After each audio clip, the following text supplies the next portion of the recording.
Hey everybody, welcome to Ponytails Talking Pigskins. This is Jaguars edition. It's official. It's cut day. So it's pretty much the most important day of any NFL season. And the Jaguars got rid of some key guys. Some of them were surprising, some of them not so surprising, and we're pretty much going to go through that today. And let me know what you guys think down below in the comments, or always follow me on Twitter, reach out, say, hey, how come you didn't mention this guy, or what do you think about this? And hey, we may even have you on the next episode. I don't really have many guests. I'm gonna start reaching out to a couple people. So if you guys have any guests in mind that you think would want to jump onto the show, just let me know. I'll reach out. Let me know who you guys want to see. Okay, so first things first, as you guys can see, we have the cuts that were made um today. And so some of them are interesting, right? So I heard a lot of people mention uh you know the cut of Jared Wilson and how they kept Wingard. That's a uh, honestly, I'm not sure why the Jaguars decided to keep on Wingard instead of Wilson. I understand that, maybe the free safety and strong safety positions and how they kind of don't like intertwine at times, and maybe Wingard is just really good at the free safety position, and Jared Wilson wasn't so good at the strong safety position. But it seemed like he made more plays. Yes, Wingard picked the ball off last year. He had a couple picks, but they weren't like out of this world plays. If it seems like he makes more mistakes than good plays. So I'm really not sure why they decided to get rid of Jared Wilson. And also, Urban Meyer mentioned in the presser today that that they're still trying to work on a contract, or they're trying to work out the details on Jared Wilson. But then there was an email sent out that he was released. So I'm not really sure, either the communication was just bad there or what exactly is going on. And so they decided to keep Rudy Ford as well, which I remember, watching the Eagles games last year, and he didn't really play that much. And or once again, Urban said it was more of a special teams type of thing, and that's why Wingard and Rudy Ford are still on the roster, and Jared Wilson isn't, and that's because of special teams. So I don't really like that reasoning, to be honest. I don't think one guy is a game changer for special teams, but that one guy can be a game changer when it comes to defense. So that's one bad call. I'm gonna say, not like a bad release, but I don't like the fact that they kept Rudy Ford, um, and Wingard over Jared Wilson. It just seems like he made more plays, right? Um, Obviously Andre Cisco is gonna be there. He's gonna be, one of the main guys. So, um, that's I like that. Obviously, I think Andre Cisco did pretty well this preseason. So, moving on to Taven Bryan, and they got rid of Costas. So we're going to see he is Doug Costin. He's the nose tackle right here. So they decided to keep Taven Bryan. So will will this coaching staff get the best version of Taven Bryan? Because apparently, like, trying hard is a big reason why Tavin is still on the roster. So I remember in college they made comparisons to like JJ Watt and like basically how amazing he was. And I remember he had a lot of plays where like right off the snap he was the first one off the line of scrimmage. But you haven't seen a lot of that, and you didn't see that the first couple years he's been playing, and then once he moved to the inside of the defensive line, he started to make more plays. So he's moved to tackle, and then he kind of made plays, and then he just kind of was like a dud, right? So Urban just wants guys that tries hard. I don't know if that's going to be the best way to go moving forward, to be honest, because it just seemed like Doug Costin was a good run stopper. Um, so that's another move I really didn't like. Uh, but if they think they can get the best out of Tavin Bryan, so be it. But I think it was a lot had to do with maybe contract as well because he's under contract. Tavin Bryan is a guy that they would have to pay anyway, so maybe that had a lot to do with it. I'm not too sure. I'm not too like I don't really know much about contracts and everything, but just all in all, in terms of this Jaguars roster, I liked Doug Costin better than Tavin Bryan. So that was just an interesting one to me. I also didn't like the fact that they got rid of Ozigbo.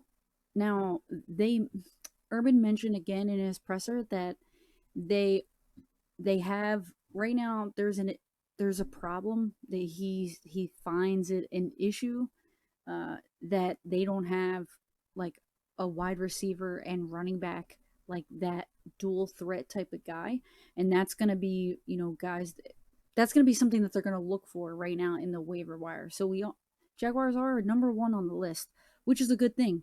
um, so we're also going to go over some guys that have been released that maybe could be on the radar, right? So John Brown is the number one guy I think right now from the Las Vegas Raiders. He has to be let go. Another guy that's interesting that they could, and this isn't going to be Fulgham from the Philadelphia Eagles. I'm not going to say he's a guy that's like a dual threat or anything, but I just think he's a pretty good wide receiver that did really well. Last year for the Eagles, and it wasn't just with Carson Wentz. It was also with Jalen Hurts as well. So it just seemed like he's pretty good. Then there's Tyrone Johnson or Tyron Johnson. I'm not sure. Then Cornell Powell, and he played with Trevor Lawrence in Clemson. So I think that would be an interesting, uh, you know, tandem to kind of reunite from Clemson. Trevor with Powell. I think that would be kind of cool. Another guy, Jordan Matthews, got let go. He recently converted to the tight end position, and I do not know if he was as bad at blocking as Tim Tebow. So I'm not saying these are good. This is going to be a good signing or anything, but he's definitely a receiving tight end. So maybe that's something. But if there should be other guys that you'll want to look at. But another tight end is Daniel Crawford. I don't really know too much about him, but he's from Green Bay. Um, a running back that got let go from Minnesota, Abdullah, which, as you guys know, I mean, as I would hope he's a guy that made some plays for Minnesota. So I think that was an interesting running back, that got let go. Another guy is David Sills from the New York Giants. A lot of people on Twitter were saying that he gets great separation, which would be great for Trevor, right? Then Marcus Kemp from Kansas City, and then last Travis Benjamin. I think I'm gonna look up real quick. Yeah, I think he's a shorter type of receiver. Yeah, 5'10", 170. Travis Jamal Benjamin. So he was from the 49ers. They let him go. But it seems like there are already a bunch of slot receivers on the roster. So we have Chenault, Agnew, Tavon Austin, which that is not too many receivers, right? So they're going to have to attack this like new free agency type of waiver wire that Urban mentioned. It was basically like free agency over again. So I think they're going to make some moves, and now the Jaguars have about 12 picks for the 2022 draft. So at least they have some cap to work with, and they have some draft picks that they can kind of trade. But I think Fulham would be a good pickup. I think he's like 6'2", 6'3". Powell is maybe a guy that they can look at just because, him and Trevor. I think Abdullah would be a good running back for the Jaguars to pick up as well. I really like Divine Ozigbo. I really liked him. I mean, I even made a whole thread about, or not a whole thread, but I made a whole like highlight tape on his game last week against the Cowboys. Which, by the way, thank God, the Jaguars were able to pull that one through, man. Trevor finally looked like he was on, at a good pace. The rhythm was high. That they did a lot of things that were good. So, um, as you guys can see, you can look at the roster moves all right here. I kind of crossed out everybody that was cut. I'm pretty sure I got everyone. Actually, I think maybe Dakota Allen, Chappelle Russell. I don't even know if those guys are on the roster anymore. But yeah, that Sidney Jones trade, that was interesting, huh? I really didn't mind that, to be honest. It did seem like he was always around, which is good. Because the worst is like when you have a corner who's always getting beat and you never see him, or you only see the back of his jersey. There were a lot of times where I had to say like, "Oh, who made that tackle?" Because I didn't see the back of his jersey because he was making the tackle. So Sidney Jones was always kind of there, but I am not worried about that slot position. They feel good about Trey Herndon there, Tyson Campbell. I think the slot receivers will be fine. I am a little nervous about that safety position, man. Um, all because of safety team or space safety teams, special teams.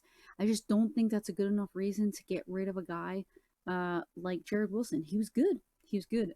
So I am a little concerned about that. But Rayshawn Jenkins is a beast, man. So um, I think they'll be fine in terms of like starters, but yeah, that depth is a little bit of a concern. But overall, these are the cuts. Let me know what you guys think down below. Um, we'll be sure to uh, do an episode right before the Jaguars play the Texans. We're gonna try to get our first guest on there just to kind of discuss this upcoming season. We'll get some predictions. We'll get some predictions and just we'll get a good conversation going. Maybe we can get Jimmy Smith on the show or things like that. Let me know down below who you guys want to see, and I'll see you guys next week.